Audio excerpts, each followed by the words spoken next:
I think it is finally time to talk about the fact that everybody, including myself, we were all very, very wrong about the preseason. There were two big changes when it came to this preseason. We have jungle pets. We have little Pokemon following us around in the jungle, obviously. And then we also have a lot of new items and what a lot of people believe to be the new rise of tanks. And everybody thought tanks are going to be taking over the game and it was going to be problematic. Now, I've seen some stuff on Twitter, I've seen some stuff on YouTube, and yeah, I have seen some tanks be problematic and be overpowered at time to time, but at the end of the day, anytime someone gets fed, anytime someone's full build, you could expect them to be that strong.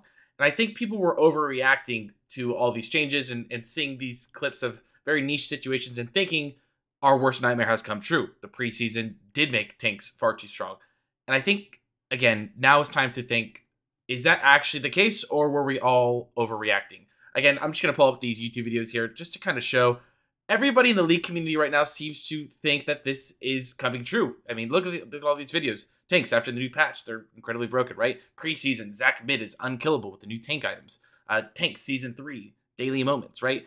Everything that you're seeing right now, people are pushing this idea that tanks are insanely broken. And I'm here to tell you guys that we were all wrong. Tanks are not broken by any means, actually. What if I were to tell you that the #1 support pick right now isn't a tank whatsoever? It's not Thresh, it's not Leona, it's not Alistar, it's not Nautilus, it's not any of those guys. It's actually Janna. Janna's the #1 support in the game right now. But is it just Janna, or is there kind of a trend here? Let's look down a little bit. Sona, 53% win rate. Nami, 53% win rate. Rakan, Zillion, 52. Champions that build enchanter items. Renata, Soraka. Are you starting to pick up a trend here? Lulu, even. All of the enchanters are actually the strongest champions in the role right now for the support role. And if you go all the way down, now we'll start to see Nautilus sitting at 50%. Not too impressive. Alistar, sub 50. Leona, sub 50. Tahm Kench, sub 50. Braum. All these tanks are actually really struggling. Now you also might be thinking, well, the tank items are too expensive and that's why they don't work on support. Supports aren't really meant to be part of the tank meta. It's more for top and jungle. Well, okay, sure. Let's look at top. You might want to see something like Gragas or Maokai, Ornn. I can't think of other examples right now, but it's not the case at all. Top lane, you're seeing Rengar, Kled, Olaf, Zed. I mean, Shen is actually up here. He does tank a bit, but for the most part, it's a lot of these damage dealers. Urgot, Fiora, Tryndamere, Quinn, Camille. These are damage dealers. And again, let's even look at the jungle. What are we seeing here? Damage dealers. Evelynn, Elise, Vi. If you want to see tanks, you got to scroll all the way down to the bottom to see someone like Rammus sitting at 49%. Maokai, Amumu, 49%. Zac is now sitting at 48%. And Zac was sitting above 50% before the preseason started, at the end of last season. So the tank changes actually are hurting tanks, not helping them.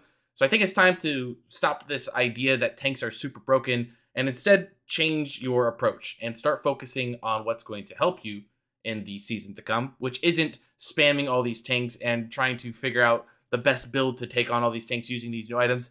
Just use what works. If you're playing top lane, if you're a top lane main, try to pick up Kled, pick up Rengar, pick up damage dealers. Same thing goes for jungle. It's a lot of early game champions. Evelynn, Elise, Vi. These are champions that haven't seen these kind of win rates since Season 6, since Season 7, the glory days of League. Support, for example. It's an enchanter meta. It's not a tank meta whatsoever. So what I'm trying to say here is don't get caught up in this idea that because it's preseason and because they implement all these tank changes and because people are talking about tanks being super strong, just look at the data. That's not actually the case. Use this time to practice the champions that are strong, and at the start of the season, you'll be climbing when everybody else is caught up trying to climb with Nautilus and Leona and Thresh, and that's simply just not going to work. So we were all very wrong about the preseason and about tanks being super strong. The data proves it. Use this time to practice these champions, and it'll pay off a lot next season. Anyways, I thought that was pretty interesting. Just wanted to point that out, talk about it, rant about it for a little bit. If you guys want to see more videos like this where I just rant about random stuff, let me know. Leave a like, subscribe, comment, all that good stuff. And I'll see you guys in the next one. Peace.